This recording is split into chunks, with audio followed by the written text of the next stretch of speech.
It pleased Darius to appoint 120 satraps to rule throughout the kingdom, with 3 chief ministers over them, one of whom was Daniel.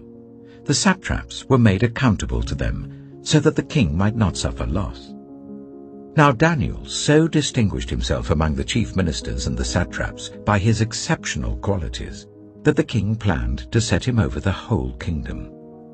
At this, the chief ministers and the satraps tried to find grounds for charges against Daniel in his conduct of government affairs, but they were unable to do so. They could find no corruption in him, because he was trustworthy and neither corrupt nor negligent. Finally, these men said, "We will never find any basis for charges against this man Daniel, unless it has something to do with the law of his God." So these chief ministers and satraps went as a group to the king and said, "May King Darius live forever. The royal ministers, prefects, satraps, advisers, and governors have all agreed that the king should issue an edict and enforce the decree that anyone who prays to any god or human being during the next 30 days, except to you, your majesty, shall be thrown into the lion's den. Now, your majesty, issue the decree and put it in writing so that it cannot be altered, in accordance with the law of the Medes and Persians, which cannot be repealed." So King Darius put the decree in writing. Now when Daniel learned that the decree had been published, he went home to his upstairs room where the windows opened towards Jerusalem. 3 times a day he got down on his knees and prayed, giving thanks to his God, just as he had done before. Then these men went as a group and found Daniel praying and asking God for help.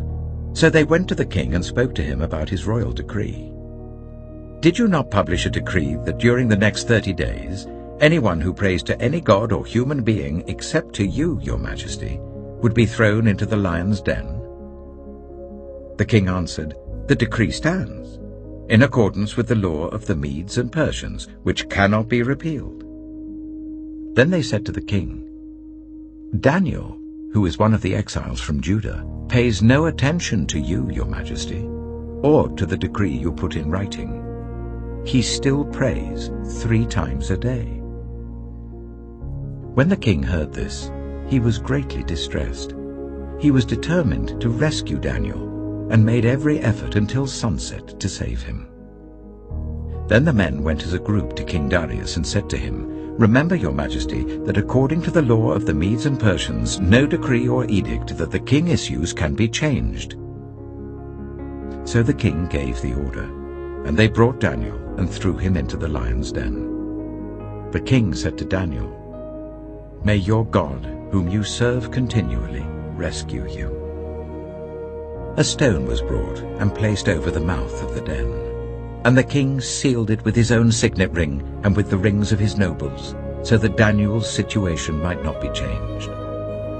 Then the king returned to his palace and spent the night without eating and without any entertainment being brought to him, and he could not sleep. At the first light of dawn, the king got up and hurried to the lion's den. When he came near the den, he called to Daniel in an anguished voice, "Daniel, servant of the living God, has your God, whom you serve continually, been able to rescue you from the lions?" Daniel answered, "May the king live forever. My God sent his angel, and he shut the mouths of the lions. They have not hurt me, because I was found innocent in his sight. Nor have I ever done any wrong before you, your majesty." The king was overjoyed, and gave orders to lift Daniel out of the den. And when Daniel was lifted from the den, no wound was found on him, because he had trusted in his God. At the king's command, the men who had falsely accused Daniel were brought in and thrown into the lion's den, along with their wives and children. And before they reached the floor of the den, the lions overpowered them and crushed all their bones.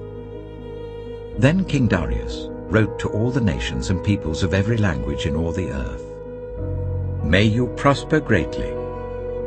I issue a decree that in every part of my kingdom people must fear and reverence the God of Daniel. For he is the living God, and he endures forever. His kingdom will not be destroyed, his dominion will never end. He rescues and he saves. He performs signs and wonders in the heavens and on the earth. He has rescued Daniel from the power of the lions. So Daniel prospered during the reign of Darius and the reign of Cyrus the Persian.